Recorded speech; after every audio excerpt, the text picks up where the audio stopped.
హిందూ మతంలో తులసి మొక్క చాలా పవిత్రంగా పరిగణించబడుతుంది. హిందూ పురాణ గ్రంథాల ప్రకారం తులసిని పూజిస్తారు.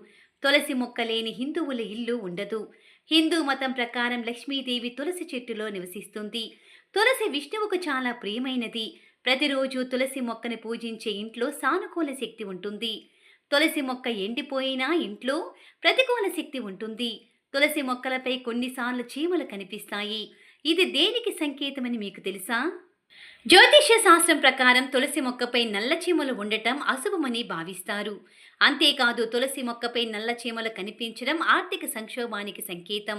ఇంట్లో తులసి మొక్కపై నల్ల చీమలు కనిపిస్తే అది శని, రాహువు స్థానాలకు సంబంధించిన సమస్యలను సూచిస్తుంది.